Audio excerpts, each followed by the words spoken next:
اللہ کے رسول حضرت محمد مصطفیٰ صلی اللہ علیہ وآلہ وسلم بار بار امام حسین کو بلند کر کے دنیا کو یہ بتاتے تھے کہ یہ حسین مجھ سے ہے اور میں اس حسین سے۔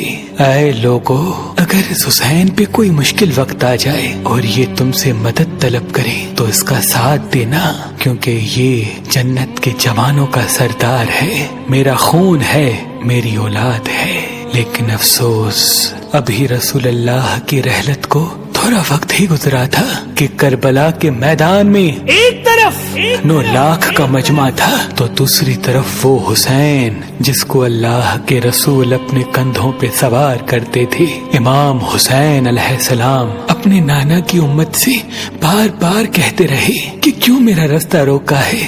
اے لوگو، پہچانو، میں تمہارے نبی کا نواسا ہوں۔ کیوں 3 دن سے میرے بچوں کو پیاسا رکھا ہے؟ کیوں میرے عزیز و اقارب کو شہید کیا ہے؟ بتاؤ، کیا میں نے رسول اللہ کی شریعت میں ترامیم کی ہے؟ کسی انسان کا حق کھایا ہے؟ کسی انسان پہ ظلم کیا ہے؟ اتنے میں فوج یزید ایک آواز میں کہنے لگی، اے حسین، ہم سب تجھے تیرے بابا علی کے بغض میں قتل کر رہے ہیں تاکہ یزید ہماری جھولیاں دولت سے بھر دے۔ امام حسین نے فرمایا، اے لوگو، آج جس اسلام کا علم تمہارے ہاتھوں میں بلند ہے، یہ علم میرے بابا علی نے بلند کیا، مت بھولنا۔ خیبر و خندق میں اگر علی نہ ہوتے تو اسلام کی فتح ناممکن تھی۔ وہ علی جس نے پوری زندگی اسلام کی تبلیغ کی، حق کو بلند کیا، رسول اللہ کی حفاظت کی، آج اس علی کو یہ اجر دے رہے ہو۔ اے لوگو، بتاؤ، اللہ کے رسول نے بار بار میرے بابا علی کا ہاتھ بلند کر کے فرمایا تھا کہ جہاں حق ہوگا وہاں علی ہوگا، جہاں علی ہوگا وہاں حق ہوگا، اور آج اس علی اور اولاد رسول کو یہ اجر دے رہے ہو۔ اتنے میں یزید کی فوج کے سپہ سالاروں نے دیکھا کہ کہیں فوج میں بغاوت نہ ہو جائے۔ اے شمر، کیا دیکھ رہے ہو؟ حملہ کرو۔ بس لاکھوں کی فوج نے جب رسول اللہ کے نواسے پہ حملہ کیا، امام حسین علیہ السلام نے اللہ کا نام لیا اور ذوالفقار کو نیام سے نکالا۔ تاریخ گواہ ہے،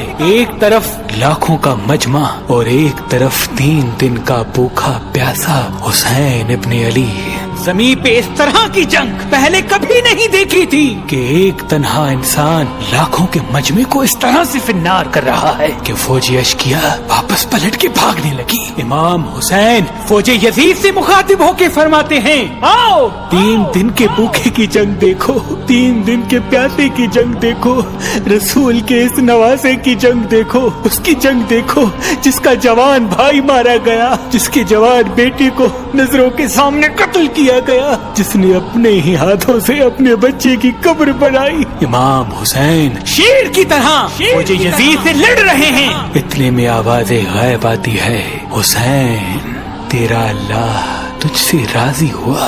بس اس صدا کا سننا تھا۔ امام حسین علیہ السلام نے اپنی ذوالفقار کو تھام لیا۔ اتنی میں عمر بن سعد کہتا ہے، شمر، کیا دیکھ رہے ہو؟ یہ علی کا شیر ہے، اس کو مات دینا ناممکن ہے، جاؤ خیموں کو آگ لگا دو۔ بس کچھ ظالموں نے بیبیوں کے خیموں کو آگ لگا دی اور کچھ امام حسین کو دور سے تیر مارنے لگے۔ امام حسین کبھی بیبیوں کے خیموں کی طرف بڑھتے ہیں، کبھی فوج کی طرف جاتے ہیں۔ عمر بن سعد اور شمر نے فوج کو 4 حصوں میں تقسیم کر دیا اور یہ کہا کہ کوئی بھی حسین کے قریب نہ جائے، جس کے پاس جو جو چیز ہے وہ دور سے حسین کو مارے۔ جس کے پاس نیزہ تھا اس نے نیزہ مارا، جس کے پاس تیر تھے وہ تیر مارتا رہا، جس کے پاس برچیاں تھی وہ برچیاں مارنے لگا۔ تاریخ نے لکھا جس کے پاس مارنے کے لیے کچھ نہ تھا وہ کربلا کی کرب زمین سے مٹی اٹھا کے امام حسین کی طرف پھینکتا رہا۔ امام حسین کے جسم مبارک پہ ہزاروں زخم لگتے رہے۔ آپ کے جسم مبارک پر اتنے تیر تھے کہ آپ کا جسم مبارک نظر تک نہیں آ رہا تھا۔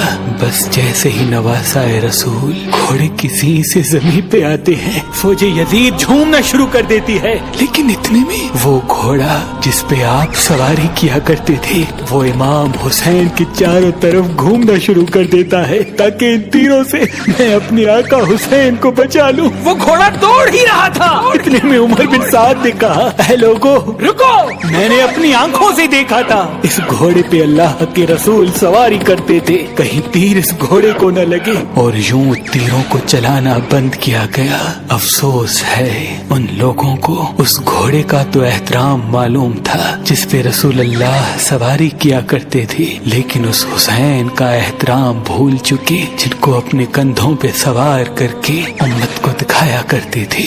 بس امام حسین علیہ السلام زمین کربلا پہ اپنا سر رکھ کے اللہ کا شکر کر رہے ہیں، اور وہاں فوج یزید کے مختلف سپاہی امام حسین کا سر کاٹنے کے لیے قریب آتے ہیں۔ جو بھی قریب آ کے امام حسین کے سر کو دیکھے تو اسے امام حسین کے چہرے میں رسول اللہ کا چہرہ نظر آئے اور وہ چیخ کے دور چلا جائے۔ اتنے میں شمر کہنے لگا، یہ کام مجھ سے ہی ہونا ہے۔ جیسے ہی شمر نے خنجر امام حسین کے گلے پہ رکھا تو وہ دیکھے امام حسین کے لب ہل رہے ہیں۔ اس نے سوچا، ہم نے حسین کا پورا خاندان قتل کر دیا، 3 دن تک حسین کے بچوں کو پیاسا رکھا، شاید حسین ہمیں بد دعا دے رہے ہوں گے۔